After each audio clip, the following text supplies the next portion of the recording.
bem-vindos a todos para mais um episódio do À Conversa. Hoje temos connosco o professor João Pedro Cunha Ribeiro, que se juntou a nós hoje para falar um pouco. Passo já para a apresentação do professor. O professor licenciou-se em História na Universidade do Porto em 1980 pela Faculdade de Letras. Trabalhou como arqueólogo dos Serviços Regionais de Arqueologia do extinto Instituto Português de Património Cultural entre 1982 e 83.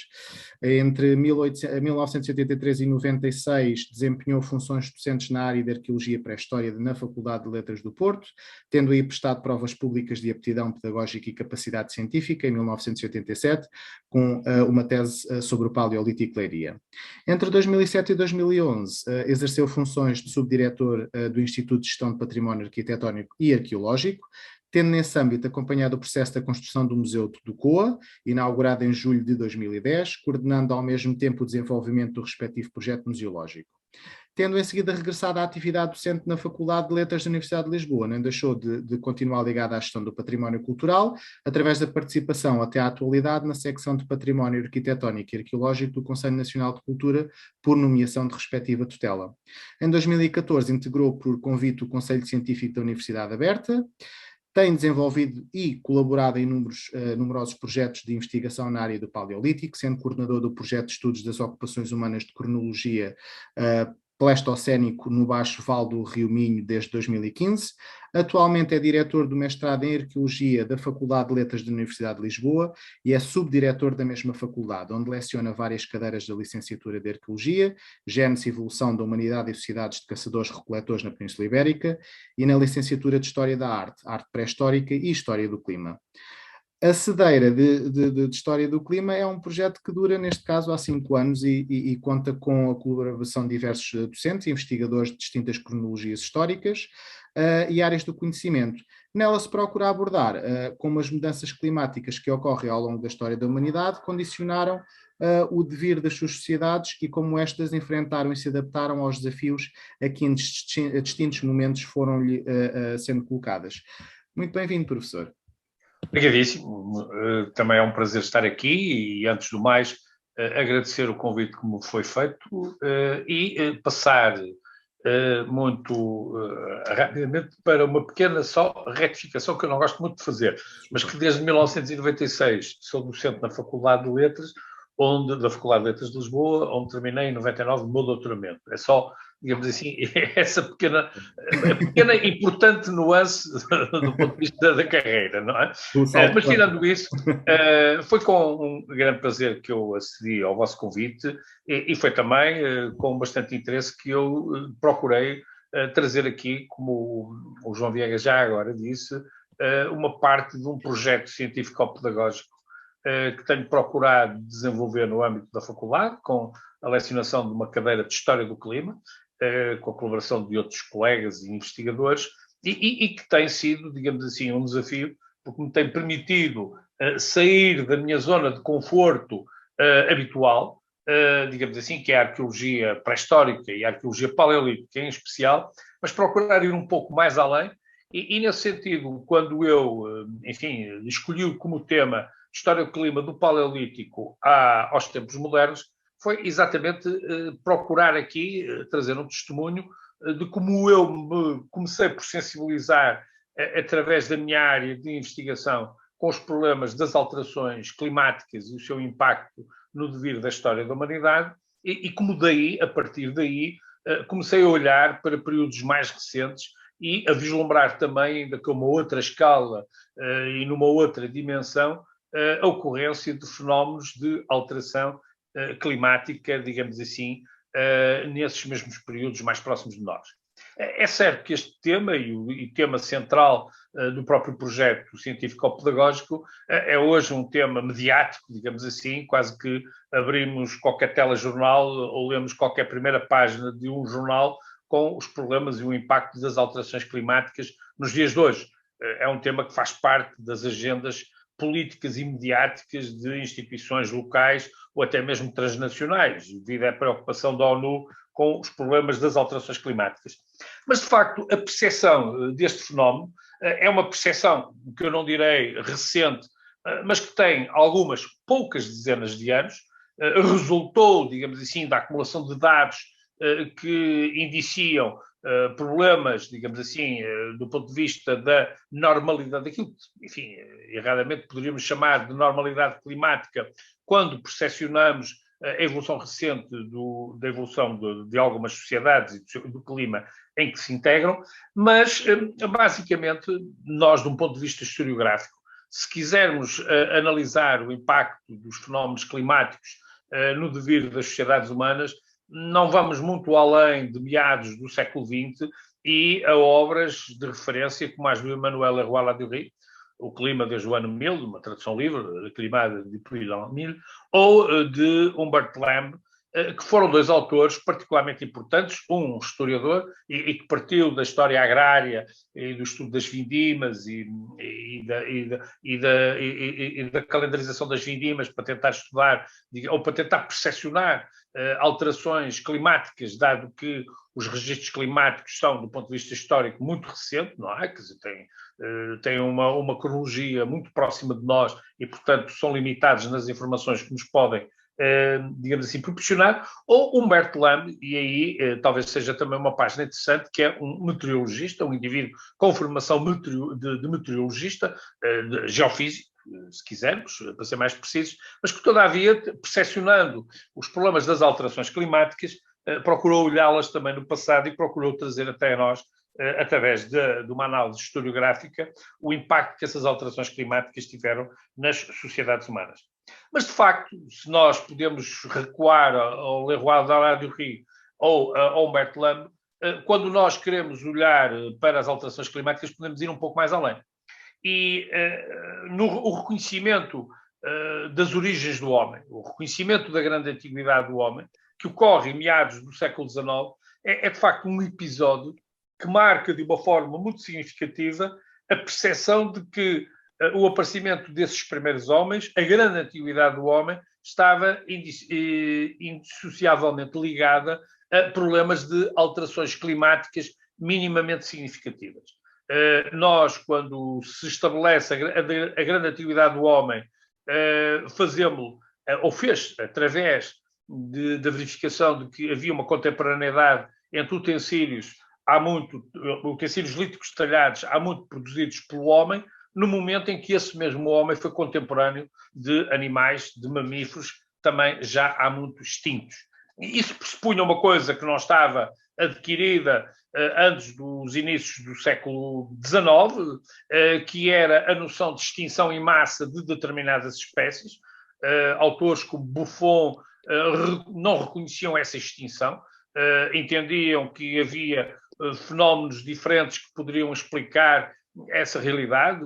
Há uma história até muito curiosa, quando no século XVIII um chá da Pérsia oferece um elefante indiano ao czar, os indivíduos que, entretanto, na Sibéria tinham começado a recolher ossadas de mamutes que não sabiam classificar, comparando-os com depois o esqueleto do mamute, do elefante asiático que foi preservado na corte do czar, puderam identificar que se trataria de um elefante, mas admitiam que um elefante que sobrevivia nas florestas tropicais da Índia não poderia sobreviver no meio da Sibéria, mas a explicação dada era uma explicação plausível para a época.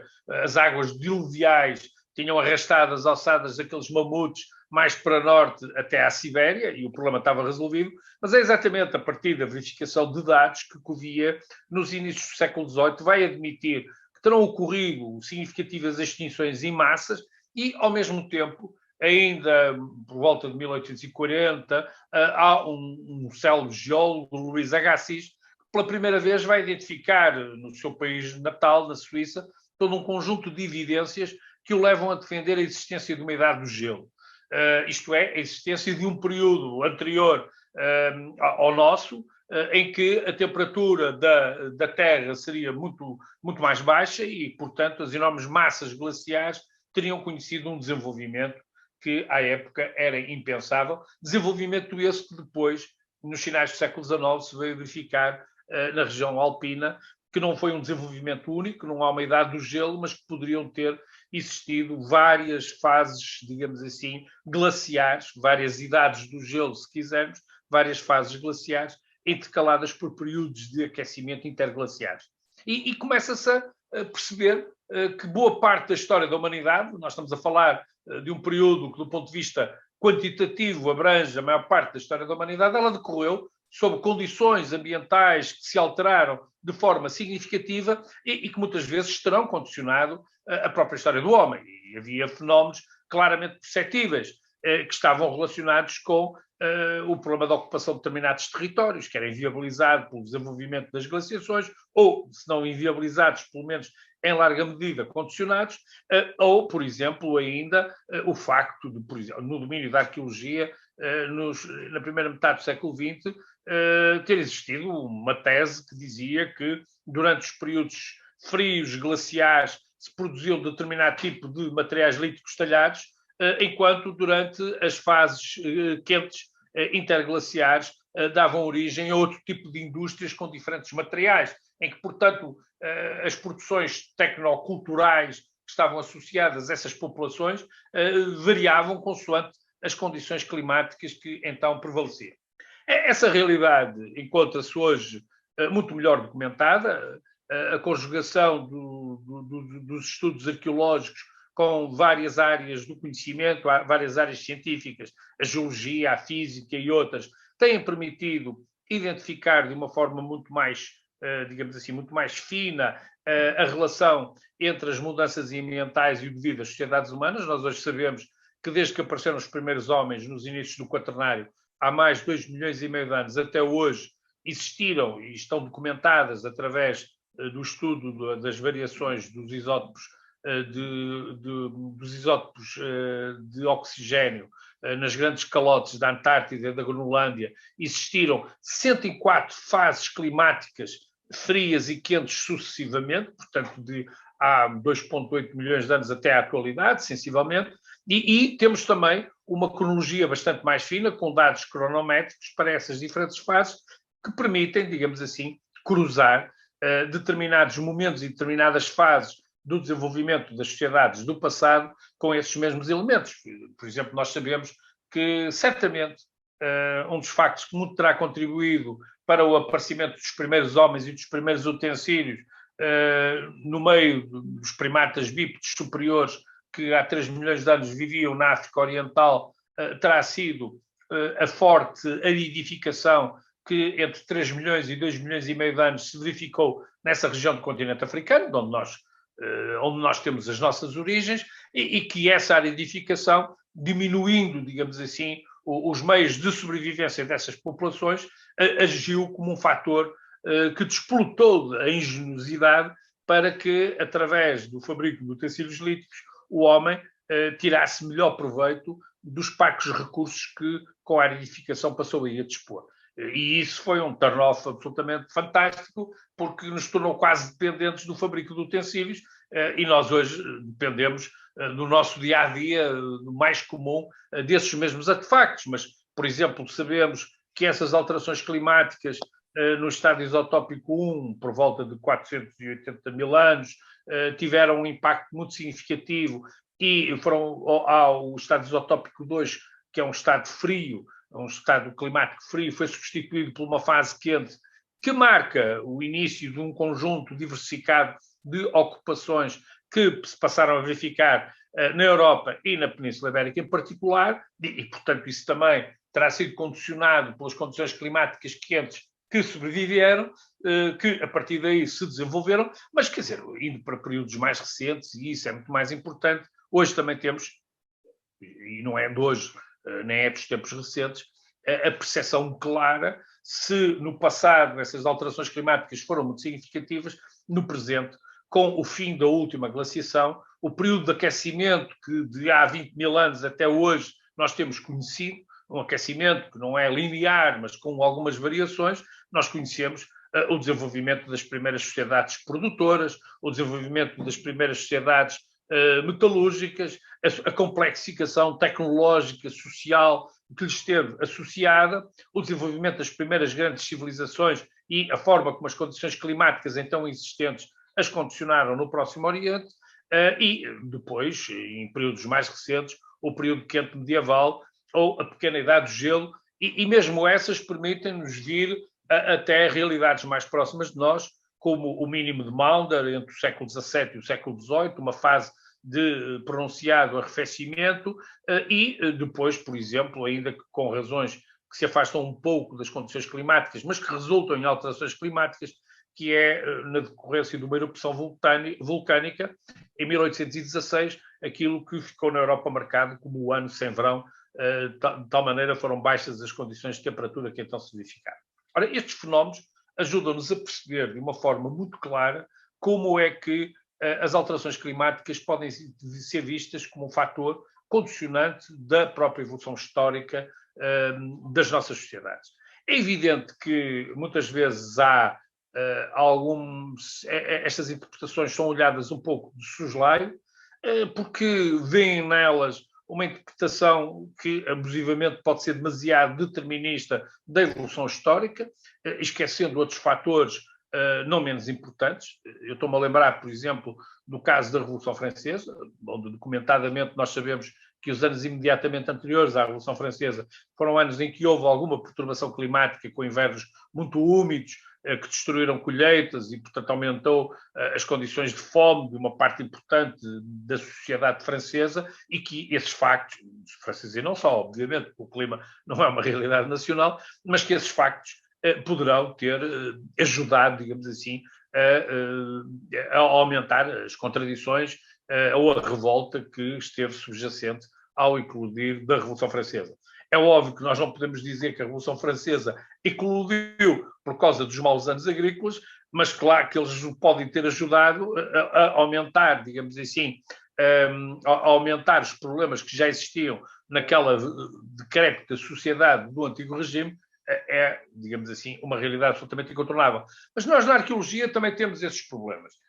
Muitas vezes os pós-processualistas, uma corrente da arqueologia que também vislumbra com alguma reticência os condicionamentos ambientais no devido às sociedades pré-históricas, procura relevar outro tipo de agenciamento para explicar as grandes mudanças. Mas também aqui não há nenhuma contradição. Nós temos o desenvolvimento das sociedades, tem múltiplos fatores que o determinam, e, sem dúvida, os problemas ambientais são um elemento significativo a ter em conta.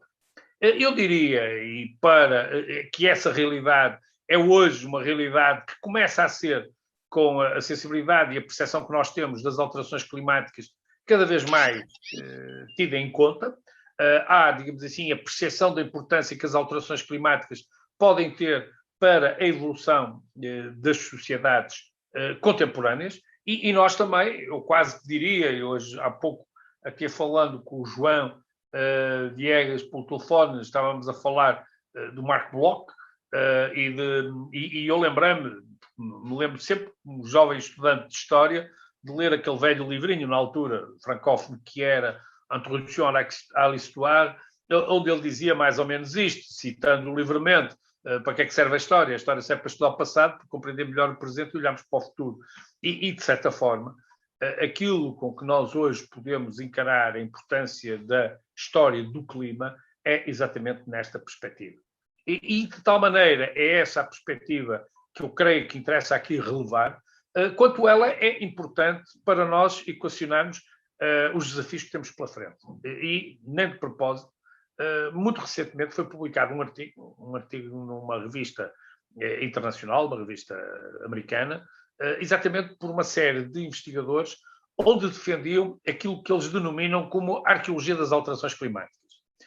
Eu diria que seria um pouco mais ambicioso. Eu diria arqueologia e a história das alterações climáticas.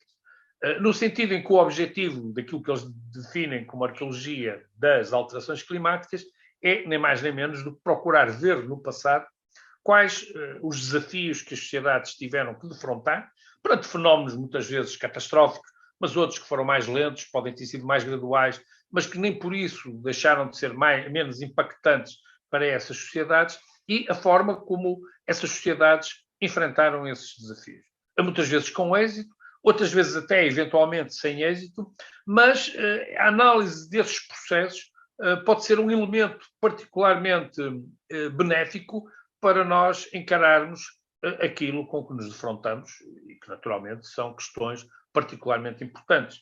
Muitas vezes nós observamos, e os mídias utilizam isso, o problema da subida do nível das águas do mar.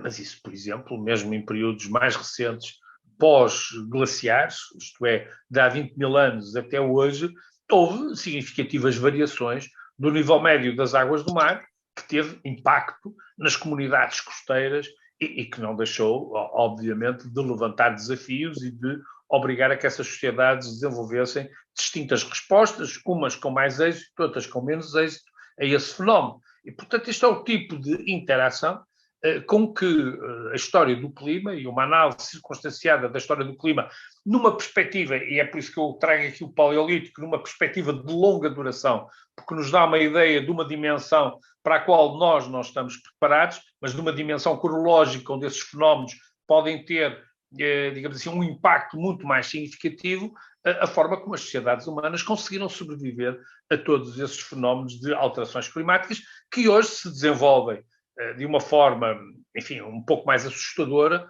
porque não é a própria Terra que vai determinar fenómenos de alterações climáticas, mas esses fenómenos são também fortemente induzidos pela nossa própria ação, pela ação das nossas próprias sociedades, e isso levar-nos-ia à discussão daquilo que é o antropoceno e a saber se estaremos perante uma nova era geológica onde o próprio planeta é diretamente impactado pela ação do homem ou não. É um debate que ainda existe e que está aberto, nomeadamente por parte dos geólogos. É um debate interessante, mas é mais interessante do ponto de vista de quem analisa esse fenómeno do ponto de vista da história do clima, é tentar determinar qual é o momento em que se dá esse turn-off, essa mudança, em que há, digamos assim, através da atividade humana, um impacto direto na história do planeta. Se, como alguns, de uma forma mais vibrante e mais radical, apostam que a própria neolitização, com as desflorestações e a abertura de terrenos para cultivo, poderá ter induzido, e o início do pastoreio, poderão ter induzido alterações significativas que podem fazer remontar a esse período o antropoceno, se é a Revolução Industrial, se é a era atómica, que do ponto de vista da marcação radioativa das primeiras explosões artificiais criadas pelos homens em Los Alamos, em Hiroshima ou Nagasaki, deixou um vestígio no registro geológico. Esses são temas que, obviamente, estão em aberto, que fazem parte de discussões científicas e académicas particularmente importantes, mas que ultrapassam esta importância que tem o estudo das alterações climáticas para nós compreendermos melhor os desafios com que nos vamos e já nos estamos a defrontar e qual a melhor forma de os poder encarar. Era isto, basicamente, que vos tinha para tentar cumprir o horário que tinha sido estipulado que vos tinha aqui para trazer. Fico à vossa disposição para qualquer outra questão que queiram tratar ou levantar a propósito. Muito obrigado. Não, uma questão que eu tinha, e obviamente que se falou também do impacto que existe nas populações e deste quase sempre, podemos dizer que existe coincidências entre os picos climáticos e a demografia? Do ponto de vista demográfico, isso não é assim tão linear. Do ponto de vista demográfico, não há, lá está, não há essa relação tão determinista que se possa naturalmente estabelecer. Uma coisa que é certo é que se nós olharmos para o passado da humanidade, aquilo que nós hoje entendemos como, se quisermos, é um conceito um bocado ubíquo, a nossa civilização, a nossa contemporaneidade, se nós quisermos, num sentido o mais amplo possível, à escala planetária, é uma realidade que se desenvolveu e que ocorreu no essencial nos últimos 20 mil anos. Isto é, desde o pico da última grande fase fria até hoje, no momento onde, não de uma forma linear, as temperaturas tiveram tendência exatamente para aumentar. E estas fases quentes são sempre fases que se tornam mais propícias ao desenvolvimento da vegetação, à produção de biomassa, que cria também mais animais, mais biodiversidade e que, portanto, se conjuga para propiciar um aumento significativo da população. Obviamente que a demografia é condicionada, digamos assim, é condicionada, eu quase que iríamos ao Malthus, na sua forma mais restrita. Obviamente que não havendo pão, não há, digamos assim, um desenvolvimento demográfico significativo e obviamente que as atuais condições de desenvolvimento de população aos níveis em que temos agora exige, digamos assim, um esforço enorme na exploração dos recursos naturais para alimentar uma população sobredimensionada, digamos assim. É um facto e que naturalmente pode ter impacto, como já terá tido no passado, digamos assim, situações de estabilidade política que criam melhores condições económicas, são atreitas a um maior desenvolvimento demográfico do que outras circunstâncias onde isso não se verifica e naturalmente, em vez de poder haver um desenvolvimento demográfico, pode haver até uma retração. Basicamente é isso. Mas isso são os tais epifenómenos. Lá está, nós estamos a tratar de uma realidade que, e por isso é que esta noção de determinismo, penso que é uma noção um pouco abusiva, estamos a tratar de um conjunto de fenómenos que, consoante um determinado fenómeno climático, se acontece numa determinada época, pode ter determinadas consequências, noutra época tem outras consequências. Eu há bocado referi, por exemplo, estas questões da alteração do nível médio das águas do mar, que nós vemos muito significativamente, muitas vezes, os jornalistas a dizer que calcula-se que há meio metro, que há isto ou que há aquilo. Obviamente que isso já ocorreu no passado. O nosso problema é que, ocorrendo atualmente, nós temos áreas do globo que são facilmente inundáveis, onde há milhões de pessoas a viver. E as consequências que daí poderão advir são facilmente imagináveis, não é? E, portanto, essa, por exemplo, e isso também é uma coisa que esta noção, ou este projeto de se constituir, enfim, não diria projeto, mas esta ideia, que eu penso que tem pernas para andar, de falar de uma arqueologia das alterações climáticas, tem que ter isto em atenção. É que aquilo que se passou no passado, passou-se num contexto e numa dimensão que hoje são bastante distintas. E temos de ter em conta, digamos assim, os elementos que permitem separar uma da outra realidade para, digamos assim, podermos aquilatar quais as melhores respostas que se podem encontrar para esses desafios. Obviamente existe ainda alguma discussão, pelo menos daquilo que eu leio e daquilo que eu já tive acesso, entre a possível causa destas alterações climáticas, se assim posso dizer, mas no sentido em que se iniciamos este processo com a agricultura, portanto, quando o homem começa a mexer com a terra, ou se já vem antes ainda da própria agricultura. Não, antes da própria agricultura. Pois, antes da própria agricultura, não. Porque as sociedades paleolíticas, posso não ser a melhor pessoa para defender a minha dama, mas as sociedades paleolíticas são sociedades predadoras e que têm, obviamente, que estabelecer um equilíbrio muito precário com a própria natureza, em que o número, a taxa de mortalidade, enfim, qualquer alteração significativa das condições do meio pode implicar a sobrevivência de uma determinada comunidade. E a vida não seria fácil. Nós hoje temos, enfim, pelo menos há muita percepção que houve determinados momentos extremamente graves do ponto de vista das condições ambientais em que a própria espécie não se terá afastado muito de uma situação de potencial extinção, digamos assim. Nós somos sobreviventes, mas isto não foi um caminho de glória e de desenvolvimento de todas essas condições. Por exemplo, hoje admite-se que, previamente ao momento em que apareceram os primeiros homens anatomicamente modernos em África, as condições ambientais eram de uma aridez, enfim, extremamente violenta e que terão reduzido e separado os grupos humanos que, na altura, já existiam amplamente no continente africano. E isso poderá, por exemplo, até ter condicionado a própria evolução do ponto de vista genético e do ponto de vista da teoria evolutiva desses grupos, dando origem ao aparecimento dos primeiros homens modernos. Mas isso é um outro assunto. Agora, do ponto de vista e, portanto, desse ponto de vista, eu diria que as comunidades humanas, durante o Paleolítico, em que eram caçadores-recoletores, não tinham um impacto no seu meio ambiente que pudesse ser suficientemente significativo para podermos falar de qualquer episódio associável àquilo que nós entendemos ser um antropoceno. Agora, depois percebe, é uma questão de nós discutirmos qual o impacto desses fenómenos.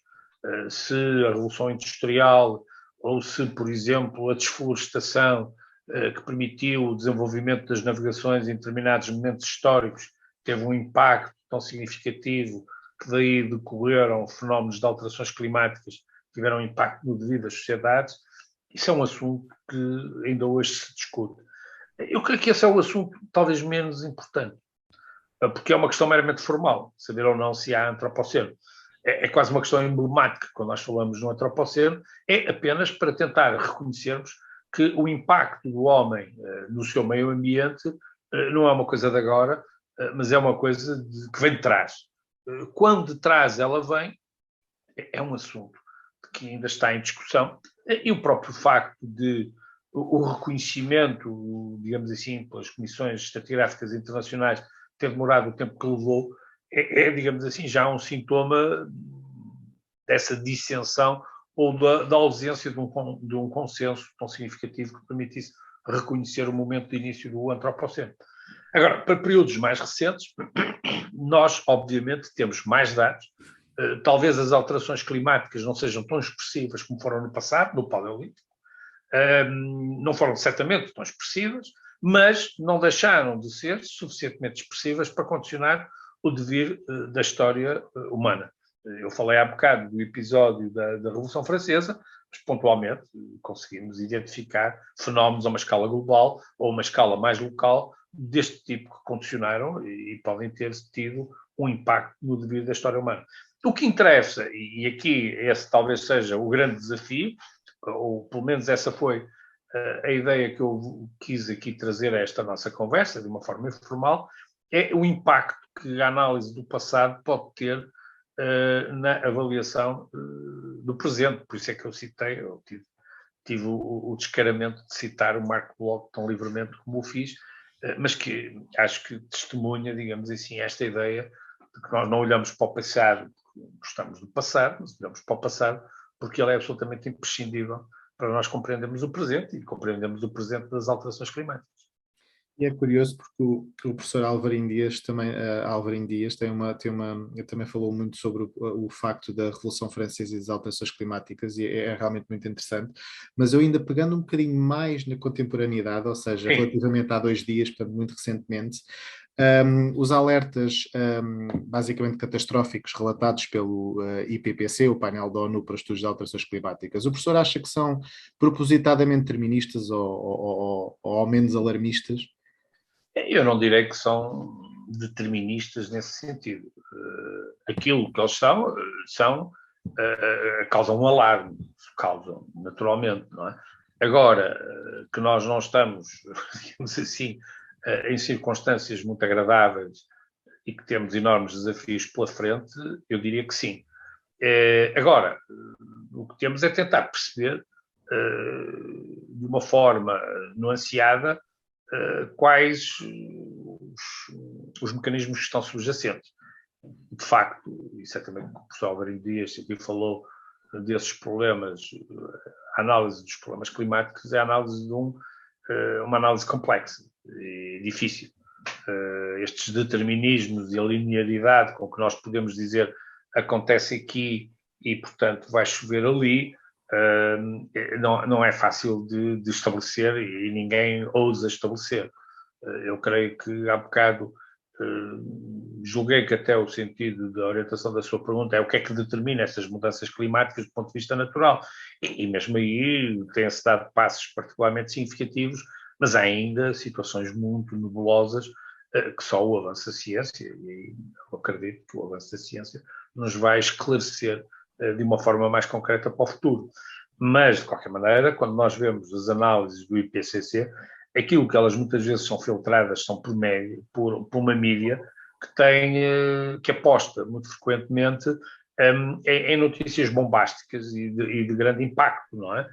Eu referi, e não foi inocentemente, o problema das alterações do nível médio das águas do mar, o que não quer dizer que não seja significativo.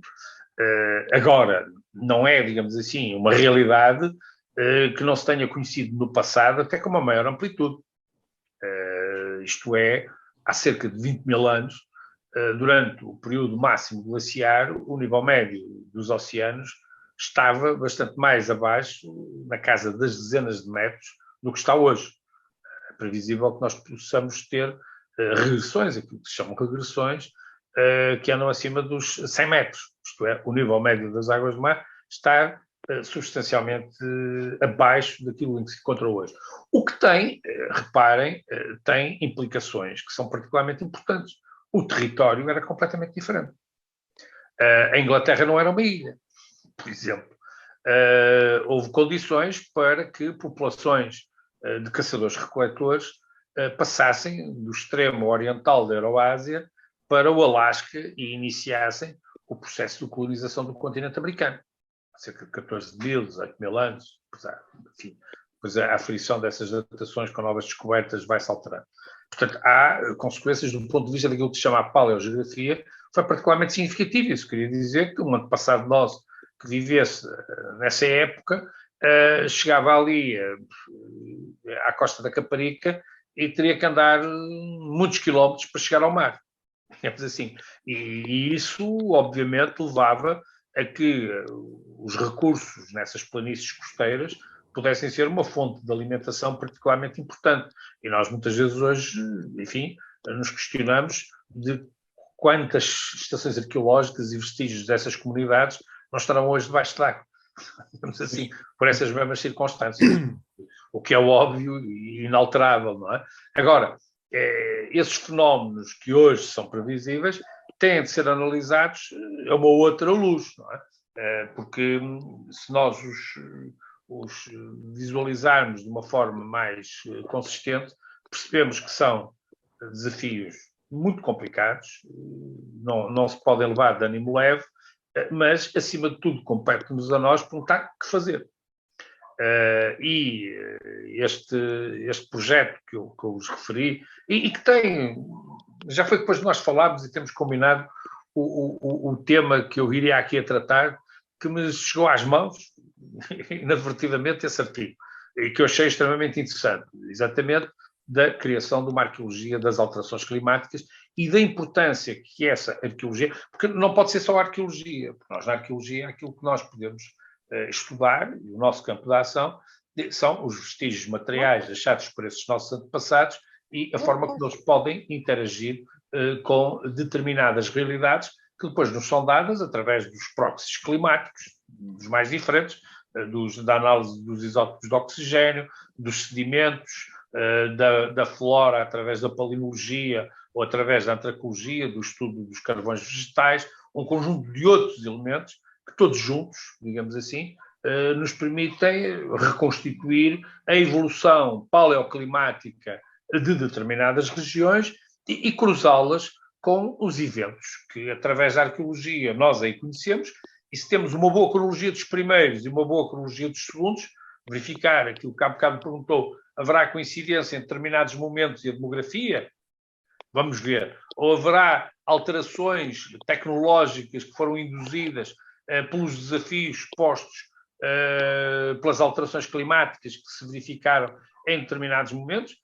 Por exemplo, a ideia de que os primeiros homens, há 2,8 milhões de anos, que nos deixaram testemunhos do fabrico sistemático de utensílios para a sua sobrevivência, nomeadamente com traços da utilização desses utensílios para o descarnar de determinados ossos de animais que frequentemente se encontram nesses contextos e que são particularmente importantes para o diagnóstico desses mesmos contextos, provam-nos que essas populações tiveram que recorrer ao fabrico desses utensílios de uma forma talvez muito constrangidas que estavam pela diminuição dos recursos alimentares que a forte aridez que então se fazia sentir em África poderão ter determinado.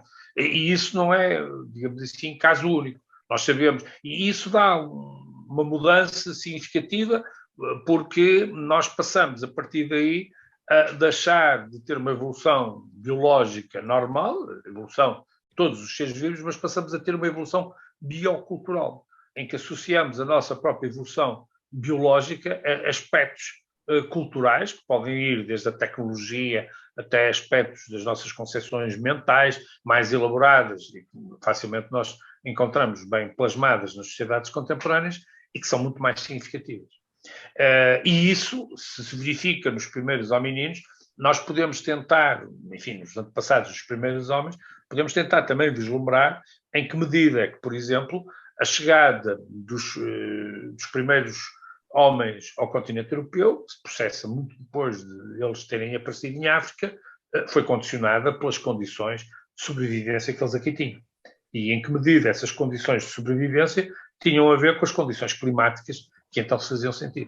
Isso são aspectos que, nessas épocas remotas, nos dão a percepção do impacto das alterações climáticas de longo prazo, digamos assim, com uma dimensão muito superior, mas que depois poderemos tentar fazer refletir em análises mais finas, onde também temos dados mais finos, provenientes desses proxies climáticos que se conseguem concatenar para traçar a evolução das comunidades humanas mais recentes, históricas até, e tentar procurar vislumbrar nelas respostas às mudanças ambientais que nós nelas conhecemos.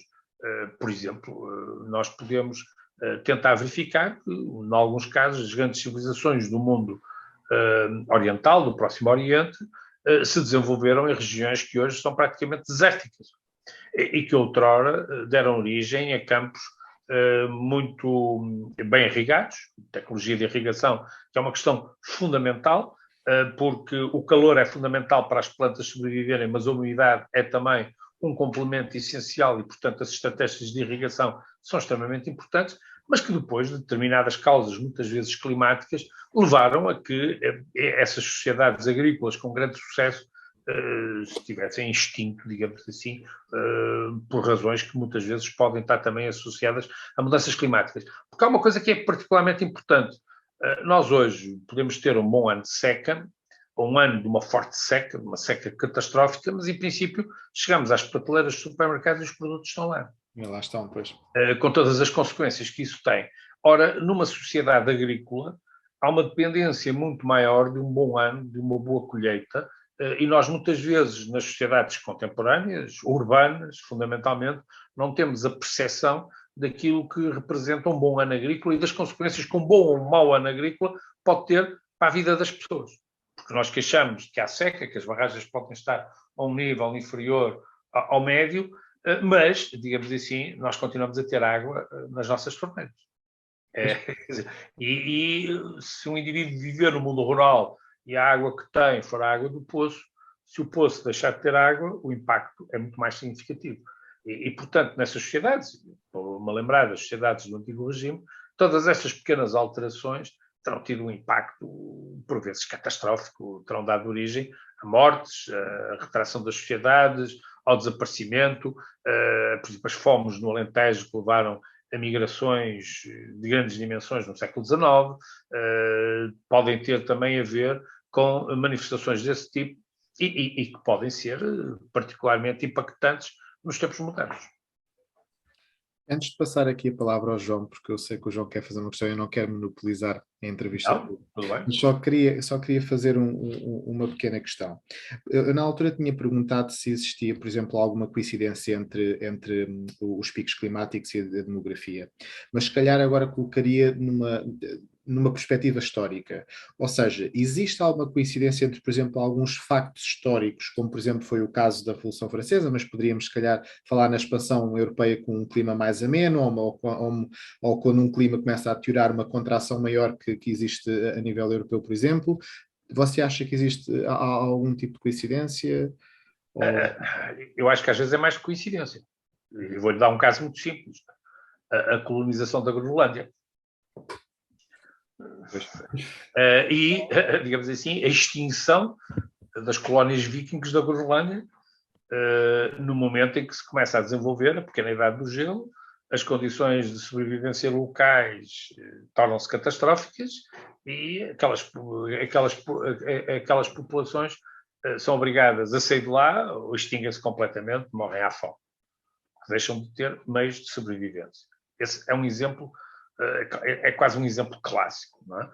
Porque, naturalmente, as expedições vikings coincidem exatamente com o período anterior à pequena idade do gelo, conhecido como o período quente medieval, em que, naturalmente, o aumento da temperatura terá feito recuar os glaciares nessa região, terá permitido o desenvolvimento de pastagens e tornou, digamos assim, a ocupação daqueles territórios atraente para aquelas populações que dispunham daqueles barcos e que exploravam o Atlântico Norte. Aí penso que é uma situação muito clara.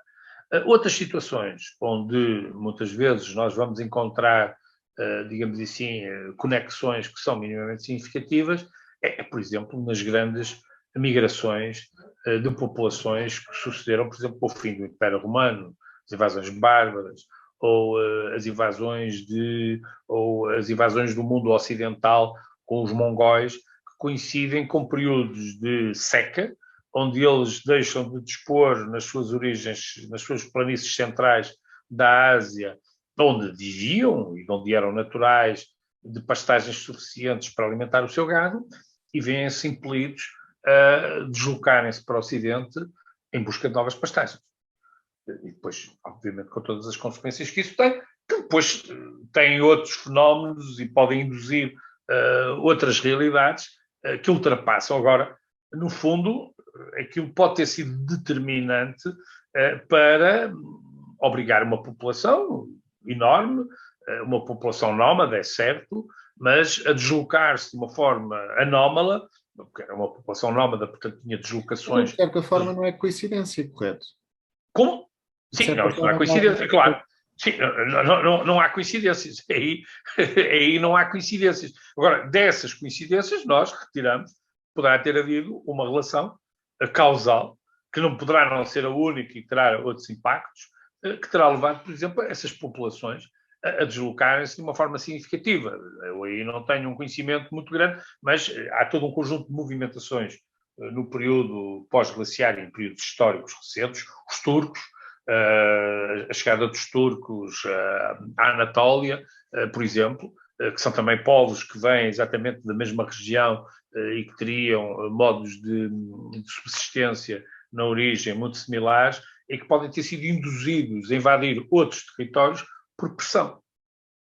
E agora nós imaginamos que uma população que está estabelecida e que tem determinados recursos e que por uma determinada alteração climática vai perder esses recursos, aquilo que eles procuram é sobreviver. E sobreviver pode ditar condições de migração. E se são condições de migração em massa, isso leva, digamos assim, a problemas acrescidos, que nós já conhecemos, em certa medida, nas sociedades modernas, mas que se forem em massa numa outra dimensão, têm, naturalmente, outro impacto, e no passado já tiveram consequências, e se isso ocorrer com alterações climáticas dramáticas, que se podem tentar deslumbrar no futuro, não deixarão de ter também consequências políticas. Reparem, do ponto de vista da geoestratégia mundial, o que é que quer dizer que há populações que deixam de ter um território para sobreviverem e têm forçadamente ou de morrerem afogados ou tentam invadir outros territórios que muitas vezes também já estão sobrepovoados e partilhar com eles recursos. Isto são sinónimos de violência, de guerra, de perturbação, digamos assim.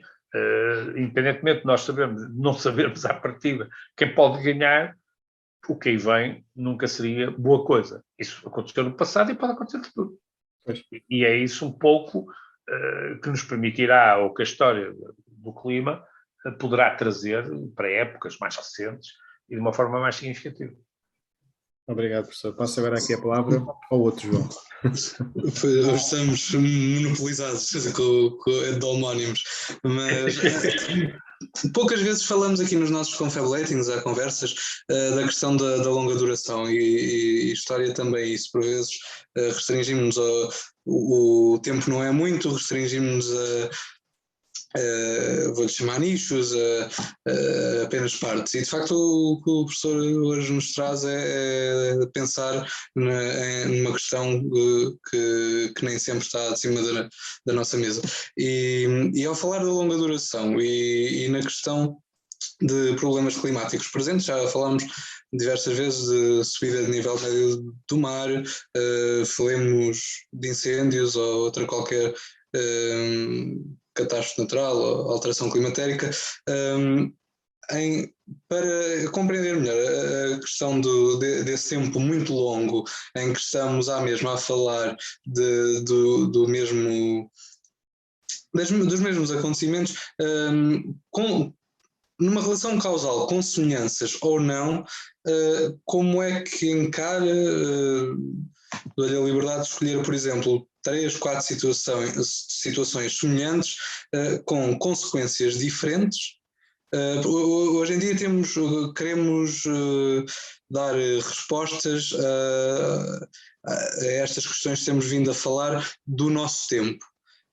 Em comparação com o tempo passado, 2 ou 3 momentos semelhantes, com consequências ou transformações ou resoluções desses problemas distintos ou eles próprios semelhantes, em que numa longa duração que estamos a falar de diferenças estruturais, não é? Que por vezes dividimos aqui em linhas muito gerais, se quisermos, 1000 anos e acontecimentos que à partida podem parecer idênticos, subida do nível médio do mar. No ano X, qual a consequência? No ano Y, qual a consequência? Tomemos agora como referência um ano Z a ser 2021 ao próximo, qual a consequência? João, se me permite, iria dizer uma coisa.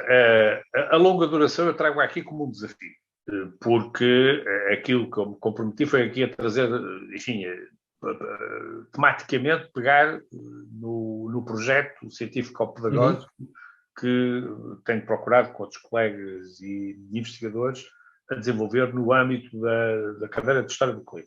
E no âmbito dessa cadeira, eu reservo-me, digamos assim, para as áreas onde, pela minha formação académica, melhor me consigo mexer, digamos assim, não é? E, obviamente, esses assuntos de ecologias mais recentes são tratados por especialistas desses mesmos períodos. Eu aqui, o que me aventurei foi a trazê-los aqui com o significado. Mas eu depois vou-lhe responder, porque não estou a fugir à sua pergunta. Com o seguinte significado, que era como é que, a partir da sensibilização que o estudo dos primórdios da humanidade me deu para a importância do impacto das alterações climáticas no devir das primeiras sociedades humanas, eu, a partir daí, olhei para tempos mais recentes e digo assim, e aí também não terá havido fenómenos de alterações climáticas de maior ou menor amplitude e elas não terão tido impacto no devir dessas sociedades mais recentes, que é uma coisa um bocado distinta, digamos assim, e, portanto, aí é que eu aposto na longa duração. Sendo que quando nós falamos na longa duração, se eu estou a falar aqui de um período frio, eu posso estar a falar de cerca de 80 mil anos. E isso, para mim, é uma longa duração. É claro que o grande problema é que o registro arqueológico que se reporta a um período de entre 450, vamos supor, e 530 milhões de anos, 1000 anos, e 530 mil anos, não vamos para anacronismos, esse período é um período para o qual eu tenho uma massa de dados informativos sobre essas sociedades que é diferente da massa que o meu caro amigo pode ter para analisar um período de 10 anos no século XVIII, digamos assim. Isto é, a informação que nós dispomos sobre essas sociedades tem, digamos assim, uma malha completamente diferente. E, portanto, quando eu percepciono a longa duração, eu estou também a percepcionar uma realidade sobre a qual eu tenho um puzzle onde me faltam muito mais peças do que o puzzle que uma pessoa pode ter para analisar 10 anos no século XVIII, no século XVI. Portanto, essa é uma diferença completamente diferente.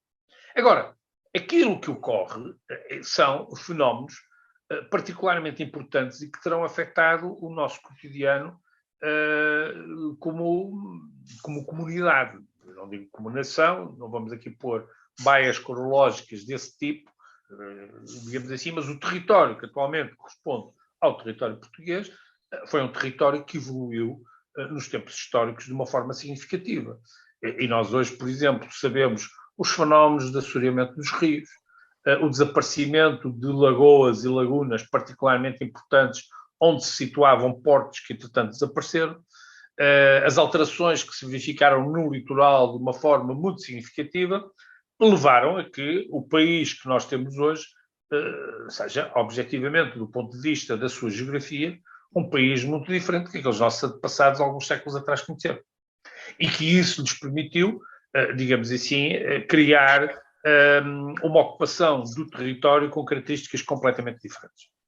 Agora, quando nós estamos a falar de fenómenos idênticos e de consequências idênticas, isso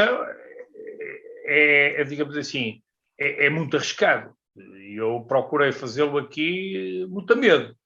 Porque, obviamente, quando nós falamos, e eu já referi isso, da subida do nível médio das águas do mar, e referi isso porque é um assunto que recorrentemente vem ao de cima, o mar está a subir, e está a subir muito, e daqui a 100 anos estamos todos debaixo d'água, mas eu acho que isso é, digamos assim, extremamente mau. E eu se quero que lhe diga, para confessar, esses alarmismos com que muitas vezes estes fenómenos são, digamos assim, publicitados, eu mais do que a sensibilidade ou a falta de sensibilidade para aquilo que eles anunciam, é, digamos assim, o meu medo da história do menino que caiu ao poço. Isto é, de nós entrarmos, digamos assim, numa... começar a ser habitual, encontrarmos perante essas ameaças e depois, de uma forma palpável, não termos a respectiva correspondência a esses mesmos fenómenos. Uhum. E isso é que eu penso, como cidadão, agora já não é como historiador ou como arqueólogo, acho que é extremamente negativo, porque o problema das alterações climáticas, os problemas da sustentabilidade, são problemas particularmente importantes e que se põem. Mas quando nós dizemos essa questão da subida do nível das águas do mar, quando nós olhamos para o passado, verificamos que se há alterações de dezenas de metros há 20 mil anos, outrora o mar chegou a estar mais alto do que está atualmente, essas variações eustáticas, que nós chamamos eustáticas do nível das águas do mar, que derivam do aumento dos glaciares e da quantidade de água que era represada por essas massas, essas calotes de gelo, ou que nas fases quentes era por elas libertado, vai fazer oscilações que transformam claramente a geografia do planeta. E nesse sentido, essa transformação não deixa de ter impacto. Não deixa de ter impacto nos recursos que estão disponíveis para essas populações, da forma como esses recursos são explorados. Obviamente que com populações do período paleolítico, a exploração desses recursos seria uma, do período neolítico seria outra, do período medieval seria outra e do mundo contemporâneo seria outra completamente. E é essa, digamos assim, diversidade de situações que nós temos de ter em conta. O que não quer dizer que as respostas relativamente à biodiversidade, por exemplo, aqui há tempos lia um artigo que me parecia particularmente importante. A subida da temperatura ou as mudanças climáticas que uma determinada região pode sofrer podem tornar impossível que a agricultura tradicional que se praticava nessa região continue. E, portanto, as populações que ali estão instaladas têm de deixar de plantar batatas, porque as condições climáticas já não permitem plantar batatas, e nós temos que procurar outras regiões. E a existência de uma diversidade biológica que ainda se está representada e procurar introduzir outras plantas. Porque o facto de saírem daqui determinado tipo de vegetação não quer dizer que ela não vá sobreviver noutras regiões. Agora, quando nós procuramos, que é um conceito muito interessante, quando há fenómenos de desenvolvimento dos glaciares, que é migrações das regiões climáticas. Os glaciares descem para sul, há um aumento na Europa, há um aumento dos glaciares e eles ocupam, digamos assim, regiões mais meridionais, desenvolvem-se nas grandes montanhas, cadeias montanhosas do sul, na Serra Nevada, nos Pirineus, nos Alpes, depois temos a grande calote glaciar do norte da Europa. Isso quer dizer que o clima que nós hoje vamos encontrar no norte da Escandinávia, a tundra, por exemplo, era a paisagem que existia há 20 mil anos na região de Paris. As renas que nós vamos encontrar na norte da Escandinávia era um animal mais abundante, as grandes manadas de renas que passavam ali nas planícies do Sena. O que é que quer dizer? Essas regiões climáticas migraram para sul e com ela as plantas e os animais que estavam associados. E isso quer dizer os recursos. Isto é, os caçadores paleolitos eram caçadores de renas. E não viviam lá em cima da Escandinávia, que era até não era ocupável pelas comunidades humanas, dado o desenvolvimento da calote de gelo. Mas eles desenvolviam uma economia que seria muito similar àquela que os caçadores-recoletores, até há pouco tempo, antes de introduzir a domesticação da rena, tinham nessas regiões. E, portanto, isso quer dizer que determinadas plantas ou determinados animais mais adaptados a climas temperados terão sobrevivido nas regiões mais meridionais da Europa, e seria-nos para o conceito de região de refúgio. E isso, do ponto de vista natural, funcionou. Agora, obviamente que uma coisa, se quisermos olhar para o futuro, nós temos de imaginar é que, atualmente, essas migrações não são tão livres como teriam sido no passado, não é? Os animais que para migrarem têm que atravessar linhas de autoestradas que são vedadas, linhas de TGVs, cidades e todo um conjunto de locais que tornarão muito mais difícil a resiliência de determinadas espécies de animais e vegetais a essas mudanças climáticas. Isto, por exemplo, é um problema que teria de ser, digamos assim, equacionado e para o qual não me pergunte soluções, mas que é um problema que nós podemos vislumbrar no passado e que poderá ter implicações no futuro.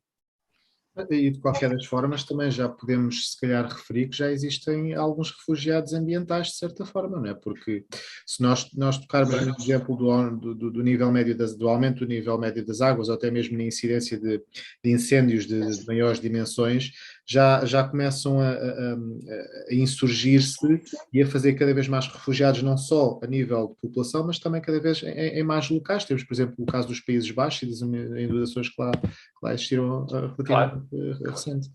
Claro. Repare também que esse também tem um outro problema, que é o problema da gestão do território, não é? Porque muitas vezes as pessoas vão morar em sítios que são facilmente inundáveis. E repare, as comunidades tradicionais nisso são particularmente importantes. Se forem, por exemplo, comunidades medievais, não há vilas ribeirinhas, eles encontram, digamos assim, locais mais altos para poderem sobreviver. E isso, ou quando vivem, enfim, em zonas baixas, estão habituados às inundações e elas fazem parte do seu cotidiano. Ainda sobre o projeto que hoje falamos, que hoje nos trouxe, quando iniciaram, em comparação com a data de hoje, quais as diferenças no estado da arte, o feito no início do projeto e o feito ao dia de hoje, e além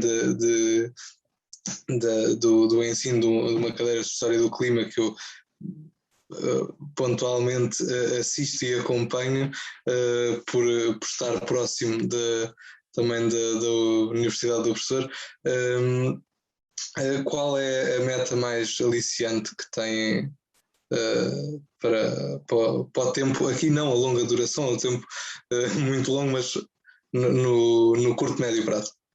Olha, eu vou-lhe dar uma resposta sucinta, a pedido do João Viegas, mas muito sucinta, que é assim: eu creio que talvez um dos objetivos mais importantes deste projeto é o facto de nós termos convidado de uma forma sistemática de diversos investigadores de diferentes áreas do conhecimento para fazerem conferências particularmente importantes sobre, por exemplo, o impacto das alterações climáticas na colheita do trigo, na Idade do Ferro, sobre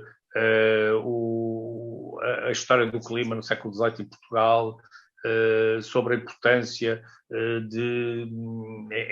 de investigações de ponta feitas em determinadas áreas para a compreensão dos fenómenos de alterações climáticas noutras áreas.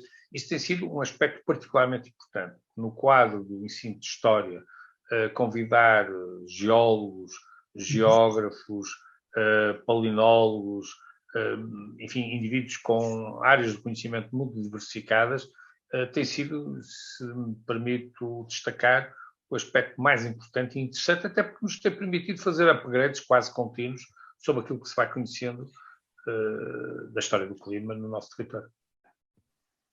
Eu, se calhar, agora, para finalizar, até porque não quero que o professor esteja muito mais daquilo com que se comprometeu connosco, eu finalizo, se calhar, com a seguinte questão, que é, Brodel achava que o clima era o grande mestre da história. O professor concorda com esse ponto de vista? Em certa medida, tem condicionantes que são absolutamente fundamentais. Tem condicionantes que são absolutamente fundamentais. Enfim, eu não gosto de dizer que não sou um historiador, porque a minha formação base é de ser historiador. Dediquei-me depois a uma parte da história que liga mais aos vestígios materiais do que aos documentos escritos. Mas não é por isso que deixo de ser um historiador.